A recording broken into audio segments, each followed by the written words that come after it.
Vamos a abrir nuestras Biblias en la primera epístola a los Corintios. Creo que recuerdan que cuando me toca a mí los domingos aquí, pues estamos leyendo juntos la primera epístola a los Corintios y vamos por el capítulo 2 y el versículo 6. Primera Corintios capítulo 2 y versículo 6. No me propongo en esta mañana tener un estudio quizá muy detenido, pero sí tratar de ver algunas ideas, de destacar algunos pensamientos en esta porción bíblica que nos es dada.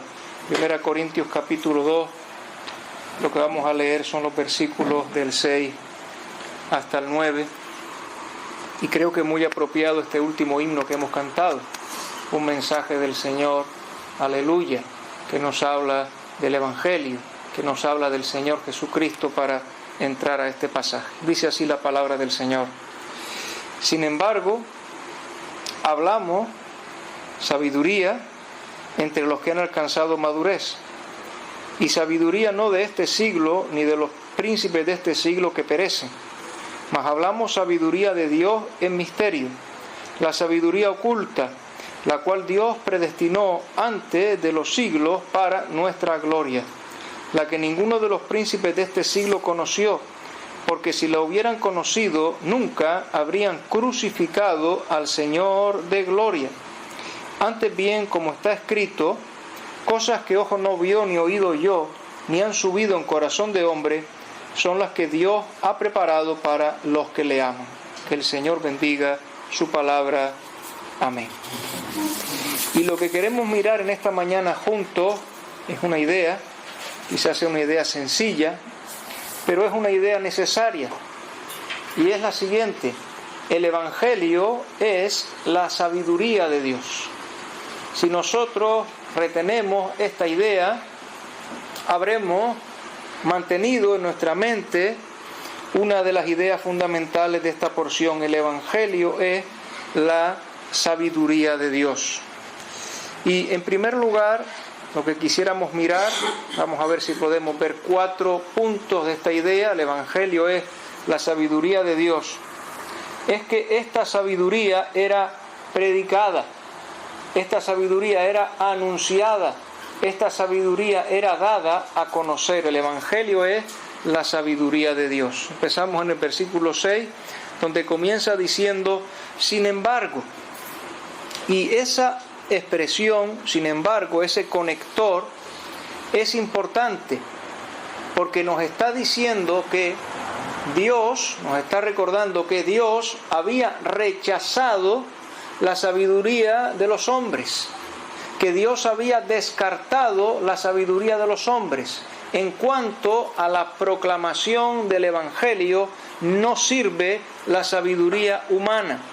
Miren un poquito más atrás el capítulo 1, versículo 17, dice: pues no me envió Cristo a bautizar, sino a predicar el Evangelio, no con sabiduría de palabras, la sabiduría humana son solo palabras, para que no se haga vana la cruz de Cristo.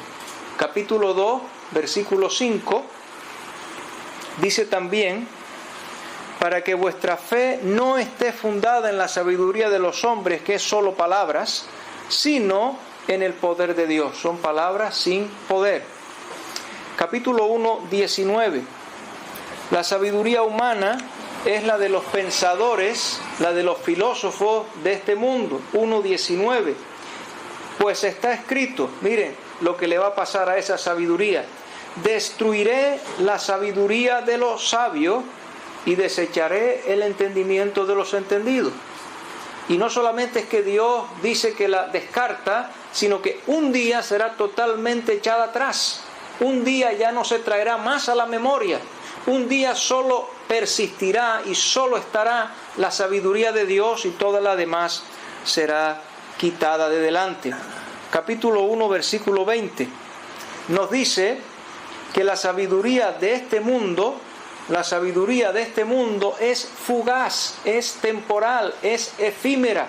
1:20 dice, y ahora aquí menciona, lo vimos en su momento, a diferentes tipos de personas que personifican la sabiduría del mundo, y cómo este tipo de personas se van a ir quedando atrás.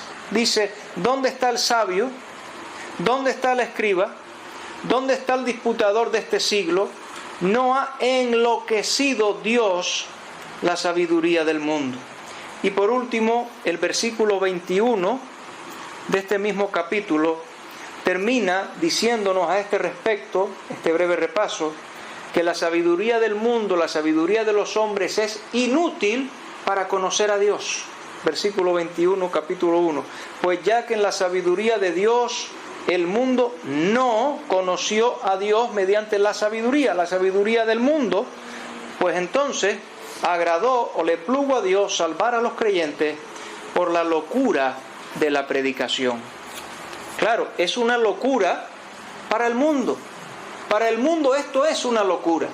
Sin embargo, capítulo 2, versículo 6. Sin embargo, para el mundo es una locura. ¿Acaso no le han dicho algunas veces a ustedes cuando hablan del Evangelio que si estamos locos? La locura de la predicación. Gloria a Dios por la locura de la predicación. Por las almas salvadas por la locura de la predicación. Pero dice 2.6. Sin embargo, que quede esto claro. Dice ahora, hablamos. ¿Qué hablamos? Sabiduría. Sin embargo, hablamos sabiduría. Eso que para el mundo es una locura, es realmente sabiduría. Hablamos sabiduría. Y aquí tenemos la palabra hablar. Y esta palabra hablar se usa, en este caso, equivalente a predicar. Equivalente a predicar. Ese hablamos sabiduría es lo mismo que decir predicamos sabiduría. Capítulo 2, versículo 1. Dice, así que hermanos, cuando fui a vosotros para anunciaros el testimonio de Dios, no fui con excelencia de palabras o de sabiduría, pues me propuse no saber entre vosotros cosa alguna, sino a Jesucristo y a este crucificado. Esta es la sabiduría que hablamos, Jesucristo y este crucificado. Y el capítulo 1, un poquito más atrás, la ventaja que hoy estoy buscando cerca. Así que hoy estamos con los versículos fáciles de localizar. Capítulo 1, versículo 23 dice, pero nosotros, miren qué sabiduría es la que hablaban ellos. ¿Qué sabiduría hablaban? Predicamos a Cristo crucificado, para los judíos ciertamente tropezadero y para los gentiles locura. Entonces, hablamos sabiduría, quiere decir predicamos el Evangelio de Cristo, de la cruz de Cristo. Predicamos al Evangelio de Cristo. Y si fuéramos un poquito más adelante, solo lo voy a mencionar porque después lo volveremos a leer, si el Señor lo permite. Al final del versículo 8 se menciona la crucifixión del Señor de gloria, la crucifixión del Señor de gloria. Esa palabra hablar equivale a predicar. En otras porciones bíblicas que solo menciono, Pedro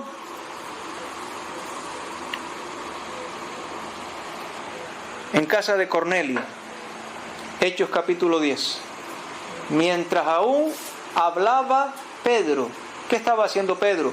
Predicar el Evangelio. Pablo, Lucas y Silas en Filipo, sentados, encuentran unas mujeres a la orilla del río y allí dice que les hablaron la palabra de Dios, les predicaron. Igualmente el carcelero, al cual está escrito que le hablaron la palabra del Señor a él y a todos los que estaban en su casa.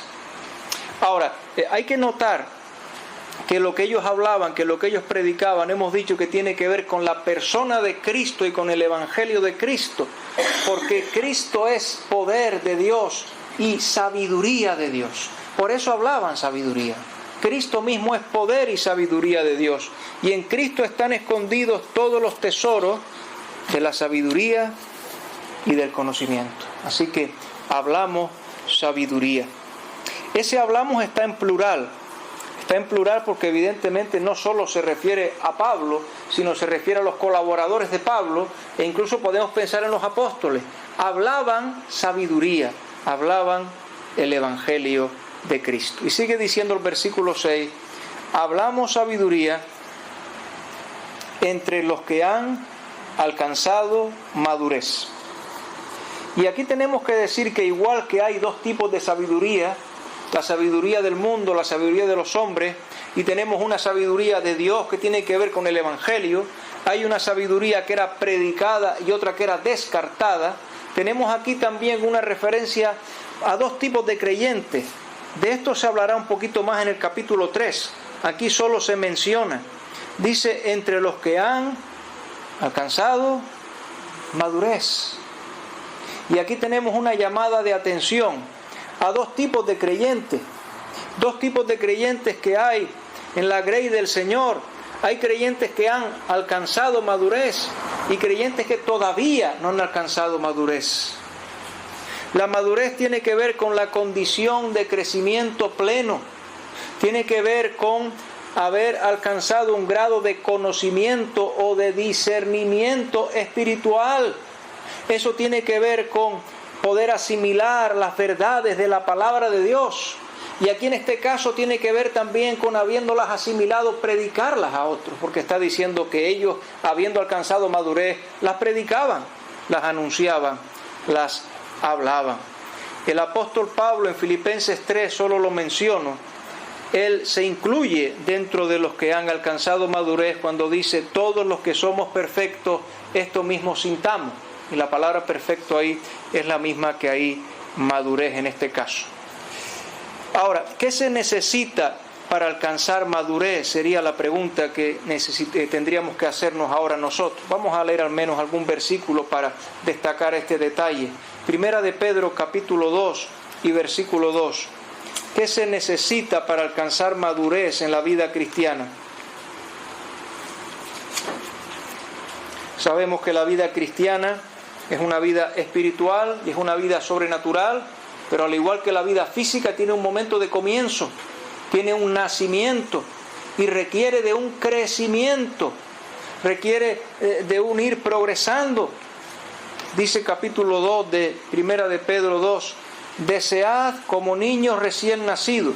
Yo a veces he hecho la pregunta de si es fácil convencer a un bebé cuando tiene hambre de que no va a tomar su leche. ¿Será fácil convencer a un bebé? ¿Habrá argumentos que servirán? ¿Habrá alguna manera de entretenerlo para que el niño deje de llorar? Dice aquí, desead como niños recién nacidos, con un anhelo, con un fervor. Desead, ¿qué cosa? La leche espiritual no adulterada. ¿Cuál es esa leche espiritual? La palabra de Dios. Y esa palabra de Dios dice, para que por ella crezcáis para salvación, si es que habéis gustado la benignidad del Señor, si es que habéis nacido de nuevo de verdad. Porque una de las cosas del niño cuando ha nacido es que llora porque quiere comer. Y sabemos que el niño tiene buena salud porque come y porque pide comer. Pues si de verdad hemos nacido de nuevo, nosotros tenemos que desear el alimento espiritual y tenemos que alimentarnos con verdadero apetito. Si no fuera así, algún problema habría y no experimentaríamos el crecimiento necesario en la alimentación correcta. Pero un poquito más atrás, Santiago capítulo 1, versículo 22, y hemos estudiado, ¿verdad?, con mi padre la epístola de Santiago, capítulo 1, versículo 22, hace falta una correcta alimentación, hace falta también una obediencia pronta a la palabra de Dios. 1:22, pero sed hacedores de la palabra y no solamente oidores, engañándoos a vosotros mismos. Así que hace falta obedecer la palabra que nosotros estamos recibiendo para que podamos crecer en los caminos del Señor, para que nosotros podamos progresar, para que nosotros lleguemos a la madurez. Pero algo más, al igual que el niño, otro problema, no es un problema, es una bendición, pero a veces lo pueden ver algunos como un problema. El niño va creciendo y comienza a gatear y se recorre toda la casa y luego comienza a caminar y los padres van detrás de él y ¿quién para al niño? ¿Saben lo que está haciendo el niño? Ya aún en la barriga de la madre, pero ya saben lo que está haciendo el niño, se está ejercitando. El niño está fortaleciendo las manos, está fortaleciendo los pies, está aprendiendo a coger una cosa y la tira, la coge y la tira, la coge y la tira. Eso es un aprendizaje para el niño. Y el niño está usando cada una de sus funciones y se está preparando para que su cuerpo actúe con su fuerza, con su agilidad y con todas sus destrezas. ¿Qué quiero decir? Que se necesita para crecer también el ejercicio adecuado. ¿Y cuál es el ejercicio adecuado del cristiano? Los dones espirituales. El creyente debe ocuparse en el servicio del Señor y crece cuando sirve al Señor y sirve al Señor sirviendo a los hermanos. Y ahí va creciendo el creyente. Y siempre en la disposición del Señor, ¿qué quieres que yo haga? El creyente va creciendo y va pasando a un estado de mayor madurez. Y en cuarto lugar, el creyente necesita apartarse del pecado. Porque el pecado es como la enfermedad. El niño también puede quedarse en un estado en el que no crezca porque hay alguna enfermedad, y sabemos que a veces hay enfermedades y los médicos mandan a veces hasta medicamentos porque hay una hormona del crecimiento que se ha parado. Y vamos a ver cómo hacemos algo porque hay una enfermedad y el niño no crece porque está enfermo. ¿Cuál es el problema, la enfermedad para el creyente? El pecado. De eso hablará también el capítulo 3. El pecado paraliza el crecimiento del creyente, no te deja crecer el pecado. Por tanto, si caemos en el pecado, tenemos que confesar nuestros pecados al Señor y Él perdona la iniquidad de nuestros pecados. La sangre de Jesucristo, su Hijo, nos limpia de todo pecado. Mientras cayese, envejecieron mis huesos en mi gemir todo el día, porque de día y de noche se agravó sobre mí tu mano. Pero dije, confesaré mis transgresiones a Jehová, y Él perdonó la iniquidad de mi pecado. Ahora, vamos a mirar un momento nada más Hebreos capítulo 5. Estamos aquí cerquita, Hebreos capítulo 5, los versículos del 11 al 14. Estamos hablando entre los que han alcanzado madurez. Dice, Hebreos 5, 11 al 14. Acerca de esto tenemos mucho que decir y difícil de explicar, por cuanto os habéis hecho tardos para oír. Porque debiendo ser ya maestros, esto habla de madurez que no había, después de tanto tiempo, tenéis necesidad de que se os vuelva a enseñar cuáles son los primeros rudimentos de las palabras de Dios, diríamos el ABC del Evangelio. Y habéis llegado a ser tales que tenéis necesidad de leche y no de alimento sólido. Una persona cuando ha crecido puede tomar leche y alimento sólido. No es que quita la leche de la dieta. Puede tomar leche y alimento sólido. Puede tomarse un vasito de leche y a nadie le hace mal un vasito de leche. Pero aquí dice leche y no alimento sólido. Solo leche, como un bebé que solamente puede beber leche y nada más. Seguimos leyendo el 13. Y todo aquel que participa de la leche es inexperto en la palabra de justicia porque es niño. Pero el alimento sólido es para los que han alcanzado madurez, para los que por el uso tienen los sentidos ejercitados. El uso, antes hablamos del ejercicio, tienen los sentidos ejercitados en el discernimiento del bien y del mal. Pero es que está la otra condición frente a la madurez, que es la inmadurez. Y la inmadurez se clasifica en la infantilidad o en el infantilismo. ¿Qué es la infantilidad? La infantilidad es el estado de los niños. Eso es la infantilidad. Y de los corintios, cuando Pablo llegó entre ellos y les anunció el Evangelio y ellos se convirtieron, se podría decir que estaban en un estado de infantilidad porque eran recién nacidos. Es normal un recién nacido. Pero una cosa es la infantilidad y otra cosa es el infantilismo. ¿Qué es el infantilismo? Lo que aquí dice y lo que había pasado en Corinto después de tantos años, cuando se cronifica, es el infantilismo. Y alguien dijo, algunos creyentes llegan a ser recién nacidos viejos. Y esto es triste, que un creyente no crezca, que no avance en los caminos del Señor. El apóstol Pablo dice, nosotros hablamos sabiduría entre los que han alcanzado madurez. Y seguramente que no solamente el ABC del Evangelio, sino las profundas implicaciones del Evangelio son valoradas por aquellos que han alcanzado madurez. Y somos llamados a ir adelante, a progresar a crecer en el conocimiento de la palabra de Dios y también en predicarla a otros con toda sabiduría. Seguimos en 1 Corintios capítulo 2, versículo 6. Hemos dicho que el Evangelio es la sabiduría de Dios y que en primer lugar esta sabiduría era predicada. Nosotros hacemos bien también en predicarla. Ahora, en segundo lugar, dice ahora que era una sabiduría diferenciada. Y aunque algunas de estas cosas ya se han dicho anteriormente, se van a repetir, una sabiduría diferenciada. Dice a continuación, y sabiduría, y ahora dice, no de este siglo, capítulo 2, versículo 6, 1 Corintios 2, versículo 6, y sabiduría no de este siglo. Por lo tanto, es una sabiduría que no pertenece o que no procede de este mundo. Esa expresión, este siglo, se refiere a todos los periodos de la historia humana hasta que el Señor regrese. Por tanto, de todas las edades de este mundo no pertenece esta sabiduría. No es sabiduría de ayer ni de hoy, en tanto en cuanto los hombres van cambiando, van pensando, van diciendo, van haciendo. No pertenece al sistema de este mundo.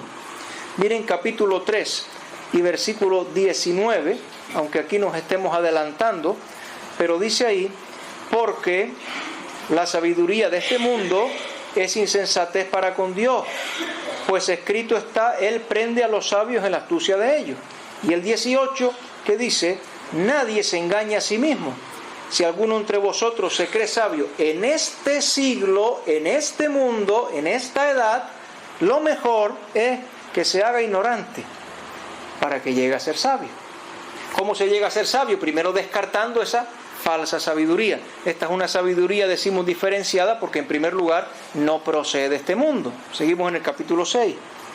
En segundo lugar, no procede de las personas influyentes de este mundo. Dice ahora, ni de los príncipes de este mundo. Esa palabra príncipes tiene que ver con gobernantes, con poderosos, con personas que están en posición de autoridad, los que son los primeros en algún ámbito en este mundo.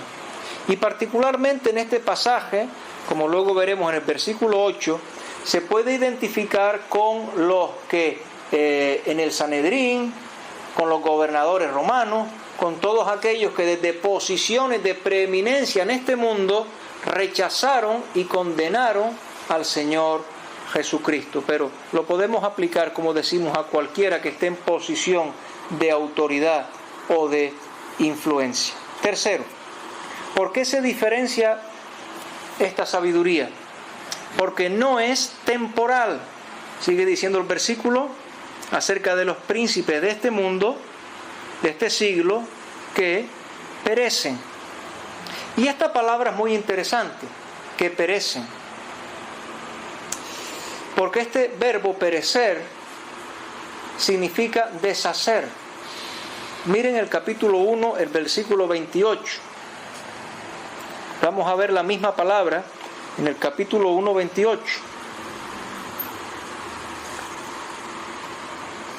Dice, sino que lo necio del mundo escogió Dios para avergonzar a los sabios. Y lo débil del mundo escogió Dios para avergonzar a los fuertes. ¿Estoy leyendo bien? No, perdón, estoy leyendo el 27, el 28. Y lo vil del mundo y lo menospreciado escogió Dios, y lo que no es para, dice ahora, deshacer lo que es. Y en nuestro pasaje dice, los príncipes de este mundo que, la versión antigua decía, se deshacen. Se deshacen. ¿Cuál es la idea? La idea que tenemos aquí es que van a ir pasando, se van a disipar, que un día no van a estar. Y de hecho leemos en las Escrituras que el mundo pasa y sus deseos, pero el que hace la voluntad de Dios permanece para siempre. Pero esas personas tan importantes, tan influyentes, que todo el mundo les sigue o les da crédito, sin embargo se deshacen. Y si se deshacen ellos, también toda su sabiduría va a ser sepultada con ellos. Esa es la idea. Por eso la sabiduría es temporal. Esa sabiduría, no la de Dios. Esa sabiduría es temporal. Un día va a ser echada en olvido. Miren el Salmo 146, versículos 3 y 4. Me acordaba de estos versículos cuando meditaba en esta porción. Salmo 146, versículos 3 y 4.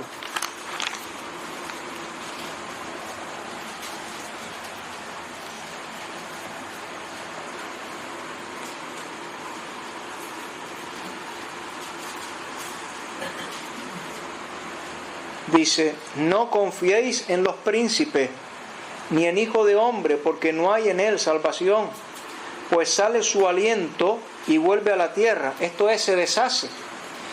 Sale su aliento y vuelve a la tierra. Un día va a dar su último aliento en este mundo y vuelve a la tierra.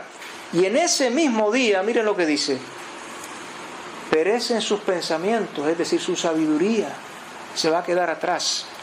Se va a quedar atrás su poder y también su sabiduría, que será para un breve día. Así que tenemos en primer lugar una sabiduría que era predicada, pero una sabiduría diferenciada, porque no procede de este mundo, porque no procede de las personas influyentes de este mundo, y porque no es temporal, no es efímera. La sabiduría de la que tenemos que hablar nosotros, la que debemos presentar nosotros también, no es una sabiduría perecedera.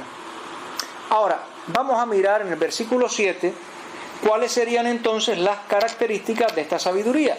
Versículo 7, a ver si por lo menos podemos ver 4 características con la ayuda del Señor. Versículo 7. Y fíjense que hay un énfasis, porque el versículo 6 ha dicho: hablamos sabiduría, ¿verdad? Y ahora va a decir el versículo 7, más hablamos sabiduría.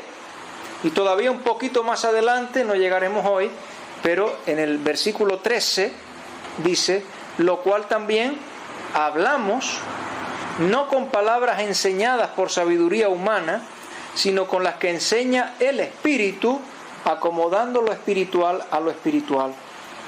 Versículo 7. Hablamos sabiduría, dice ahora, de Dios. De Dios. Así que la primera característica es, ya la hemos anticipado, que esta sabiduría procede de Dios. No es la sabiduría de este mundo, ni es la sabiduría de los hombres, es la sabiduría de Dios. Y esto no debe extrañarnos, porque en la Biblia en muchas ocasiones se habla de que Dios es sabio. Y una de las razones por las cuales debemos nosotros tributar gloria a Dios es porque Él es el único y sabio Dios. Por lo menos en 3 ocasiones en el Nuevo Testamento, en doxologías, es decir, en atribuciones de gloria a Dios, se le da gloria por esta razón, porque Él es el único y el sabio Dios. Por ejemplo, en Judas 1, que todos conocemos: y aquel que es poderoso para guardaros sin caída y presentaros sin mancha delante de su gloria con gran alegría. ¿Qué dice ahora? Al único y sabio Dios sea gloria, sea honor, sea potencia, ahora y por todos los siglos. Amén. Pero en otras ocasiones en la Biblia también se dice que Él es el único y sabio Dios. Él es Dios de toda poder, pero también de toda sabiduría. Así que es natural que proceda de Dios la sabiduría, que Él sea la fuente de la sabiduría. Y en este caso estamos diciendo que el Evangelio es la sabiduría de Dios. Y no hay mayor sabiduría que la que se despliega en el Evangelio, porque Cristo mismo, que es el centro del Evangelio, es el poder y la sabiduría de Dios. Así que en primer lugar procede de Dios.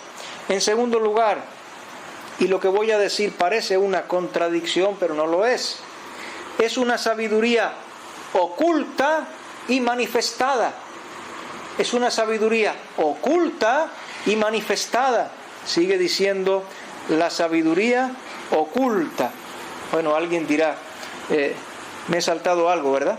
La sabiduría oculta, pero antes, ¿qué dice? En misterio. Entonces tenemos que explicar las 2 palabras, misterio y oculta. El hecho de oculta tiene que ver que para el que aún no está en Cristo, esta es una sabiduría incomprensible. Es una sabiduría que no puede percibir ni puede entender por sí mismo. Ahora, es muy interesante que se diga en misterio, porque esta palabra en el uso bíblico no tiene que ver con algo extraño. Misterio no es el uso que el mundo le da a esta palabra. Misterio significa una verdad que ha permanecido oculta en Dios hasta que Dios la ha revelado. Es una verdad que Dios ha manifestado en algún momento, pero que antes estuvo en su secreto. Esta palabra aparece 21 veces en el Nuevo Testamento y se refiere, como digo, a diferentes verdades, pero que son únicamente reveladas por Dios y solo han sido conocidas cuando Dios, a través de los apóstoles del Nuevo Testamento, nos las ha dado a conocer. Miren, por ejemplo, Romanos capítulo 16. Y estoy tratando de buscar algunas citas cercanas porque así avanzamos más, porque tardamos menos en buscar las porciones bíblicas. Romanos capítulo 16.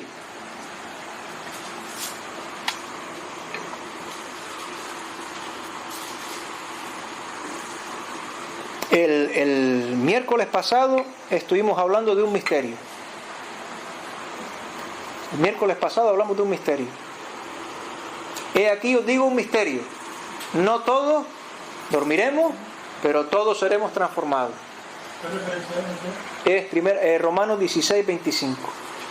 Hablamos de un misterio. Por ejemplo, el rapto de la iglesia era un misterio, pero ahora ha sido revelado. Pero miren Romanos 16, 25, dice: y al que puede confirmaros según mi evangelio y la predicación de Jesucristo, y dice ahora, según la revelación del misterio que se ha mantenido oculto. Noten que están las dos palabras, misterio y oculto. Estuvo oculto, pero ahora es revelado desde tiempos eternos. Pero que ahora ha sido, dice, manifestado. Ahora, ¿dónde es manifestado ahora? Por las escrituras de los profetas del Nuevo Testamento. Y según el mandamiento del Dios eterno, se ha dado a conocer a todas las gentes para que obedezcan a la fe. Al único y sabio Dios sea gloria mediante Jesucristo para siempre. Amén. Y aquí este misterio evidentemente se refiere al Señor Jesucristo.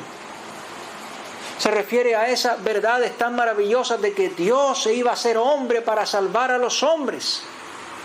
Ese misterio de que iba a haber una sustitución del pecador en la cruz por aquel que no conoció pecado. Esa revelación que aún hoy sigue siendo para muchos oculta. Pero Dios lo ha revelado. Dios lo ha revelado. Por eso se dice que la sabiduría de Dios es tanto oculta como manifestada. La proclamación tocante a Jesucristo. Aquí el versículo 16, 25 habla del Evangelio y la predicación de Jesucristo. Y triste que para muchos hoy siga siendo de esa manera algo oculto e incomprensible, como pasa muchas veces tristemente a los que leen Isaías 53, pero quieren negar que ahí esté Cristo el Señor, el que iba a sufrir por nuestros pecados. El intelecto humano jamás lo habría podido descubrir, jamás lo habría podido entender, una verdad que sin embargo ha sido dada a conocer. Dios fue manifestado en carne. Y a veces me acuerdo de los mitos griegos que en su día tuve que estudiar y a veces tengo que explicar por mi trabajo. Y cómo es verdad que alguna vez se cuenta de los dioses del Olimpo griego que tomaban alguna forma para tener algún contacto con los seres humanos. Pero jamás se les ocurrió a los griegos que en ese contacto de los dioses no hubiera más que un interés mezquino del propio Dios que se quería aprovechar en algo de los mortales. Pero a nadie se le ocurriría jamás, ni entraría en mente alguna jamás la idea, por sí sola, de que Dios se hiciera hombre para sufrir por nosotros. Que Dios se hiciera hombre para cargar con nuestros pecados, para ser despreciado y desechado entre los hombres. Y como dirá un poco más adelante, para que el Rey de Gloria no viniera a este mundo y todo el mundo le rindiera el culto, el homenaje, la pleitesía, y para que todo el mundo le reconociera y le aclamara como Él merece, sino para que gritaran crucifícale, crucifícale, para que le azotaran, para que le escupieran, para que le maltrataran, para que le despojaran de sus vestidos y para que le clavaran en una cruz de maldición y muriera. Eso solo el amor de Dios, incomprensible amor, pudiera haber hecho tal cosa y nadie pudiera haber imaginado tal cosa. Esta es la sabiduría de Dios. ¿Y por qué se caracteriza? Hemos dicho, porque procede de Él, porque es oculta y manifestada. En tercer lugar, estamos en el versículo 7, ¿verdad? Es una sabiduría eterna, dice, la cual Dios predestinó antes de los siglos. Esta es una sabiduría eterna. Es notable porque antes decíamos que la sabiduría de los hombres es temporal. Pero esta es una sabiduría eterna. Si nosotros pudiéramos asomarnos, dice ahí, antes de los siglos, ya Dios en su sabiduría había forjado el plan de la redención del hombre. Dios en su sabiduría en la eternidad pasada, lejos del alcance de la expectativa humana, aunque ahora haya sido dado a conocer. Miren por favor Efesios capítulo 3, yo voy a intentar ya ir un poquito más deprisa. Efesios capítulo 3. Si leyéramos un poquito antes, veríamos que se habla del misterio de Cristo y que este misterio ahora es revelado. Pero vamos a leer nada más un poquito, los versículos 8 al 12, donde dice, Efesios 3:8, dice el apóstol Pablo por el Espíritu Santo: a mí, que soy menos que el más pequeño de todos los santos, me fue dada esta gracia de anunciar entre los gentiles el Evangelio de las inescrutables riquezas de Cristo y de aclarar a todos cuál sea la dispensación del misterio, y ahí la palabra de nuevo, escondido desde los siglos en Dios que creó todas las cosas desde la eternidad, para que la multiforme sabiduría de Dios sea ahora dada a conocer por medio de la Iglesia a los principados y potestades en los lugares celestiales, conforme al propósito eterno que hizo en Cristo Jesús nuestro Señor, propósito eterno, en quien tenemos seguridad y acceso con confianza por medio de la fe en Él, por lo cual pido que no desmayéis a causa de mis tribulaciones por vosotros, las cuales son vuestra gloria. Así que este es un propósito eterno.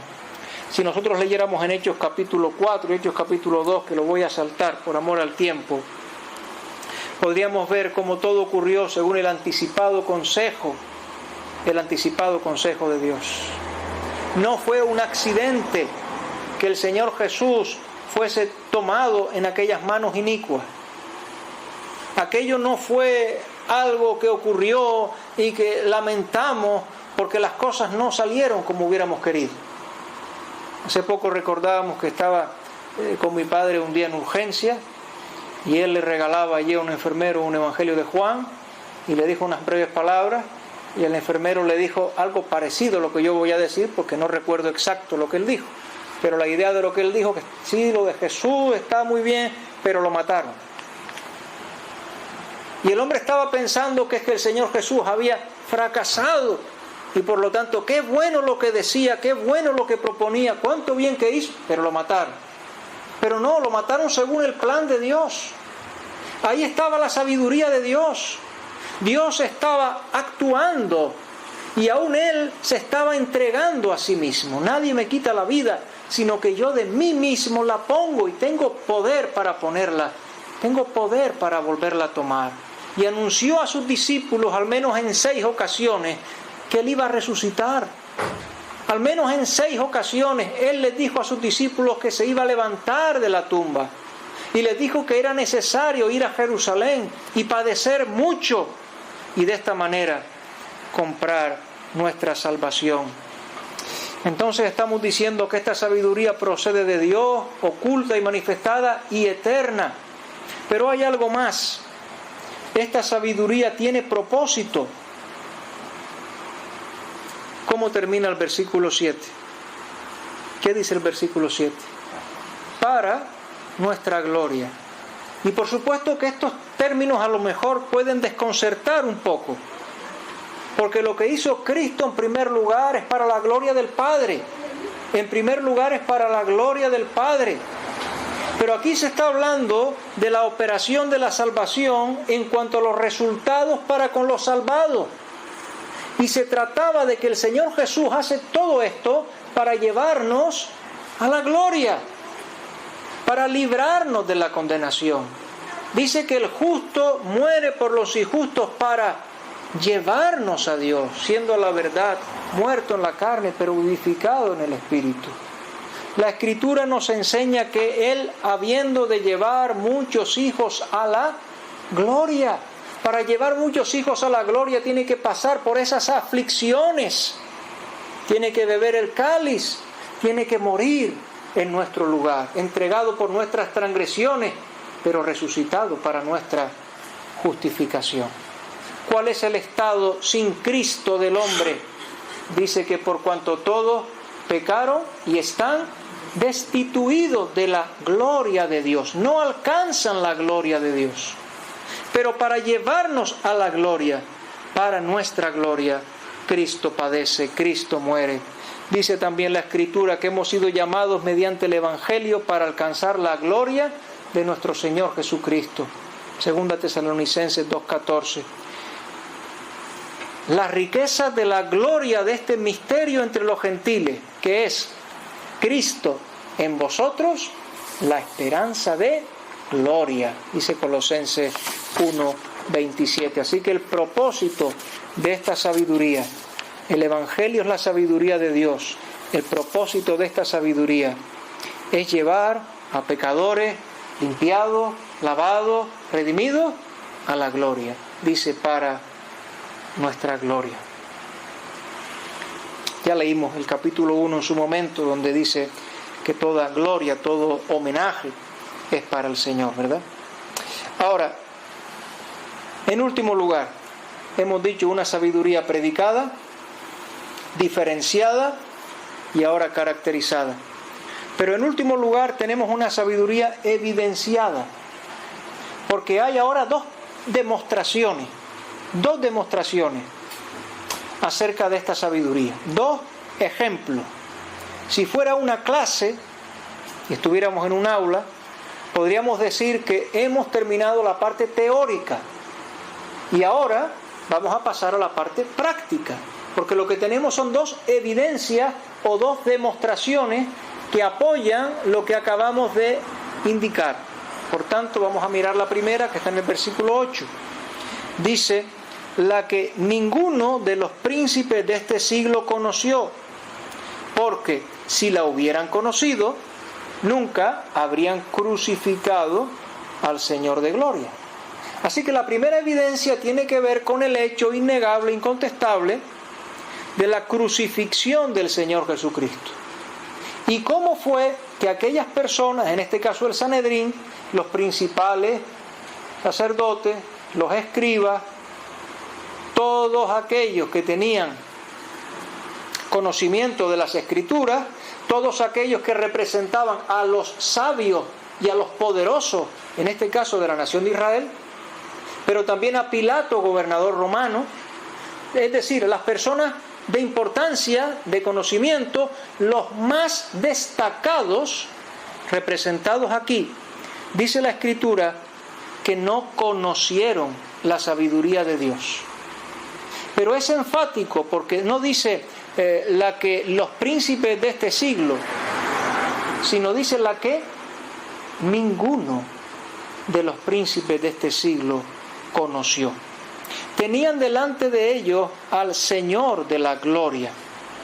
Tenían delante de ellos a Dios hecho hombre, pero sin embargo no lo identificaron. En Mateo 11 el Señor Jesucristo ora y dice: te alabo, Señor, Dios, Padre del cielo y de la tierra, porque escondiste estas cosas de los sabios y de los entendidos y las revelaste a los niños. Sí, Padre, porque así te agradó. Ahora, esta referencia al Señor de la gloria está tomada del Salmo 24. Vamos a ver si podemos leer este versículo, Salmo 24. No quiero decir estamos terminando, porque a veces se dice que cuando alguien dice estamos terminando es que todavía le queda para terminar. Así que no quiero decir estamos terminando. Salmo 24.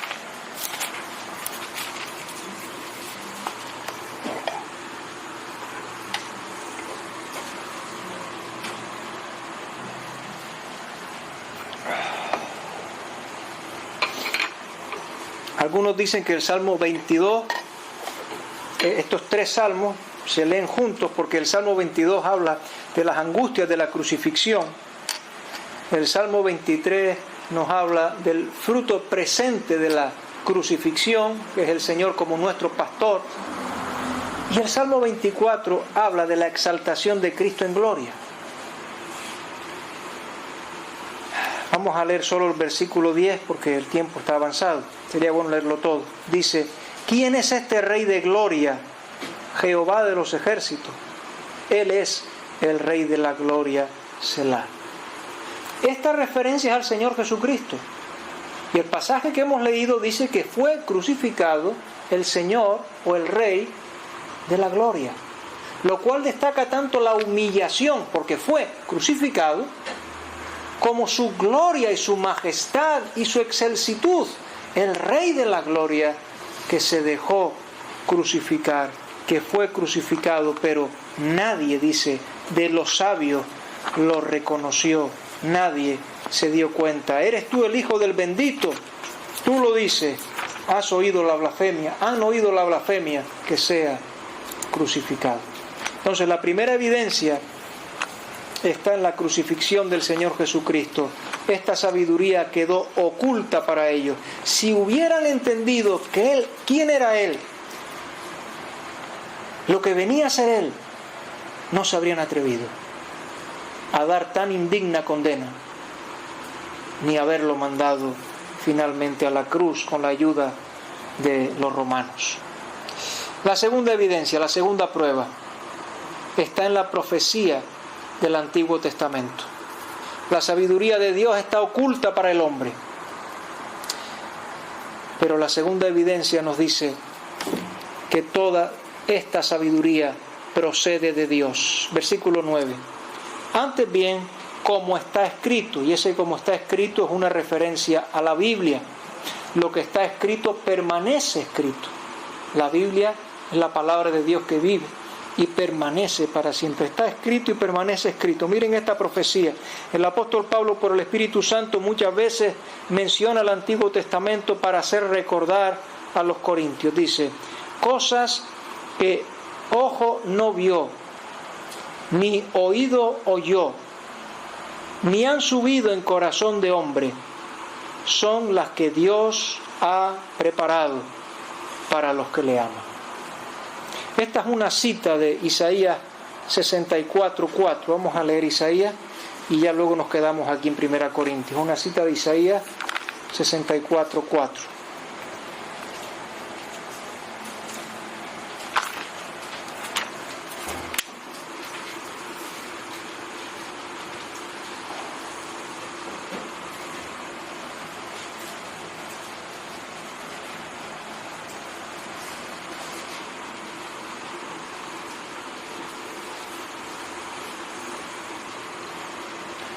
Dice: ni nunca oyeron, ni oídos percibieron, ni ojo ha visto a Dios fuera de ti, que hiciese por el que en Él espera.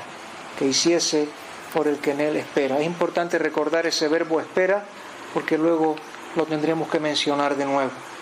Pero en nuestro pasaje, en 1 Corintios capítulo 2, 9, tenemos que darnos cuenta que en esta cita encontramos tres facultades de conocimiento.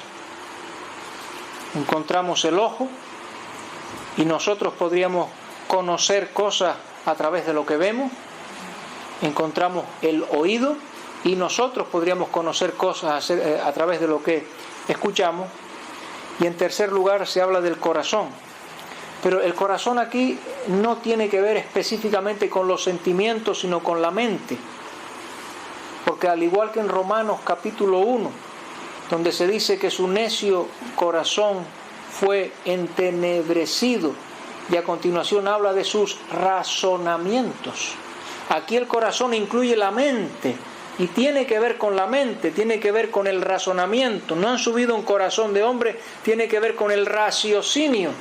Pues mire, nos está diciendo que esta sabiduría de Dios no hay ningún sentido corporal, ni el ojo, ni el oído, ni hay ningún raciocinio, en este caso el corazón, que pueda llegar a Él. No pueden esas facultades. Es necesario el Espíritu de Dios, como luego se dirá en el versículo 10. A nadie se le hubiera podido ocurrir por investigación de ninguna forma. Pero termina el versículo diciendo: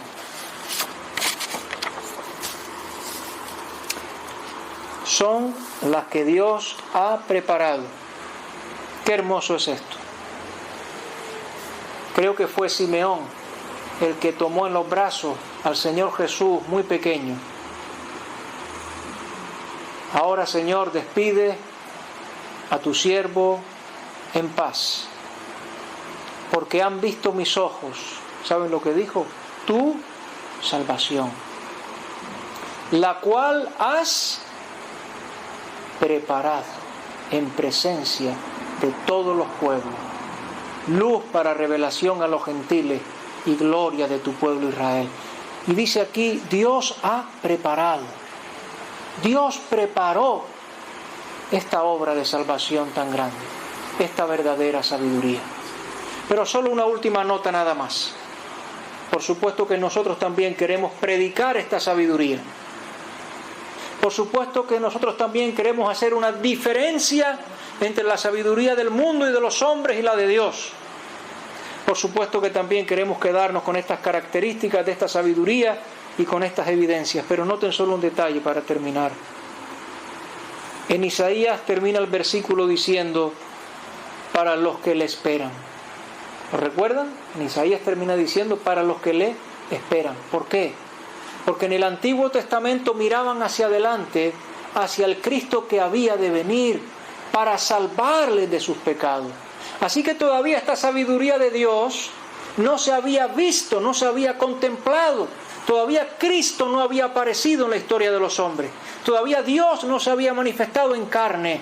Pero había quienes le esperaban. Esperaban la consolación de Israel. Esperaban la redención de sus pecados a través del sacrificio del Cordero de Dios. Pero aquí en nuestro pasaje dice: para los que le aman. ¿Por qué? Porque nosotros hoy le amamos a Él, porque Él nos amó primero. Porque Dios ha demostrado su amor en que, siendo aún pecadores, Cristo murió por nosotros. Y nosotros somos constreñidos por el amor de Cristo a amarle y a servirle con lo que somos y con lo que tenemos. Pues hermanos, que el Señor bendiga su palabra. Amén. Amén.